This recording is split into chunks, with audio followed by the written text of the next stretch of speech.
제가 파킨슨 환자입니다. 제 나이 40대 초반에 7, 80세 이상 되신 어르신들의 신체 조건을 갖게 된 거죠. 재작년 여름에 간암 선고를 받습니다. 이런 굴곡들을 겪으면서 그 순간에는 너무 고통스럽고 절망에 빠지기도 했지만 제 스스로에게는 오히려 더 많은 것을 배우고 깨닫는 계기가 되었던 것 같습니다.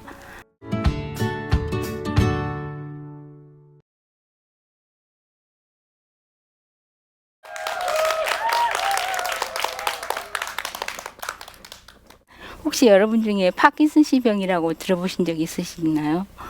제가 파킨슨 환자입니다. 장애인이죠. 뇌병변 장애인입니다.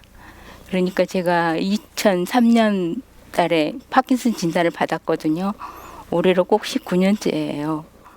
파킨슨 질환이라는 게 퇴행성 질환의 하나입니다. 퇴행성 질환이 뭐냐고요? 쉽게 말해서 옆에 주변에 계시는 7, 80세 이상 되신 어르신들의 모습을 상상하시면 될 겁니다. 제 나이 40대 초반에 7, 80세 이상 되신 어르신들의 신체 조건을 갖게 된 거죠. 차라리 태어날 때부터 이렇게 태어났더라면 조금 덜 힘들었을지도 모르겠습니다. 아프기 전까지는 정말 멀쩡하게 학교도 잘 다니고 좋은 직장에 취직해서 결혼도 하고 아들, 딸 낳고 잘 살고 있었거든요. 웬만해서는 남에게 지지 않으려고 목에 힘 빡 주고 살았었습니다. 무슨 일이 생기면 제가 먼저 앞장서서 해야 되는, 그래야 직성이 풀리는 성격이었죠. 그런데 어느 날부터 장애인 딱지가 제 뒤를 따라다니면서 얼굴은 로봇처럼 무표정하게 항상 화난 사람처럼 그런 얼굴을 하고 있었습니다. 머리를 감고 목욕을 하고 옷을 입고 벗고 하는 것도 저 혼자서는 할 수가 없었습니다. 음식은 숟가락질을 거의 못해서 반은 흘리고 먹었죠. 상상할 수도 없었던 일이 나의 현실이 되어버린 것입니다. 그 순간부터 저는 세상과 통하는 모든 문을 콕 걸어 잠가버렸죠. 저로서는 용납할 수가 없는 일이었습니다. 오로지 제가 할 수 있는 일이라고는 땅바닥에 누워서 그저 천장만을 의지한 채 세상을 원망하기도 하고 오로지 한 가지 생각밖에 없었죠. 이런 몰골을 살아서 뭐하나, 옆 사람에게 짐만 될 텐데 인생이 너무 험하고 공허했습니다. 이러려고 내가 그동안 그렇게 열심히 살았던가, 무엇을 위해 그렇게 전쟁 같은 삶을 살아왔었는가, 이 인생이 이렇게 별거 없는 것을, 이런 생각을 하다 보니 이왕 죽는 거 조금은 의미 있게 죽어야 됐다는 생각이 들더군요. 어차피 죽으면 한 줌 흙밖에 되지 않잖아요. 그래 시신기증 서약을 했습니다. 당시에는 국립의료센터에서 장기기증으로 받았거든요. 그때가 2005년 5월이었죠. 이렇게 마음을 비우고 몸도 다 털어버리고 나니까 너무 홀가분해지는 것이었습니다. 어차피 죽을 목숨 언제까지 버티나, 어디까지 이겨내나 한번 해보고 싶다는 그런 오기 아닌 오기가 생겨나기 시작했죠. 문지방을 넘어서 세상 밖으로 나왔습니다. 때로는 비틀거리다가 넘어지기도 하고, 나무집 대문 앞에 가서 꼬부라지기도 하고, 담벼락에 부딪히기도 하면서 걸음걸이를 시작했죠. 그렇게 하루 이틀 걷다 보니까 몸이 점점 좋아지더라고요. 하루 종일 걷다 보면 한 20km 정도는 걸었던 것 같습니다.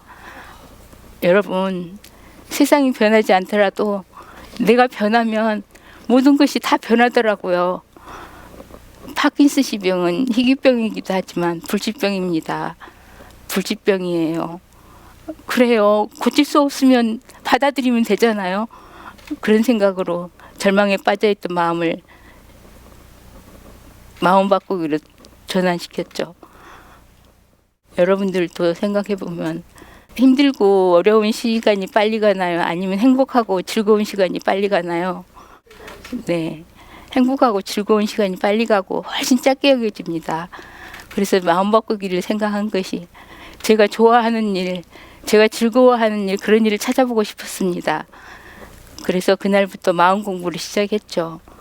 마음 공부를 시작하면서 책도 읽고 이런저런 책들을 많이 읽다 보니까 어느 순간에 보니까 자격증이 11개를 제가 땄더라고요.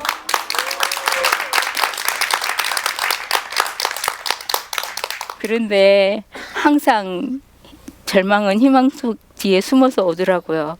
또 절망이 찾아왔습니다. 재작년 여름에 간암 선고를 받습니다. 간암 수술 선고를 받고 간암 수술을 했죠. 절반을 잘라냈죠. 그런데 또 엎친 데 덮친 격으로 고관절 골증상을 입습니다.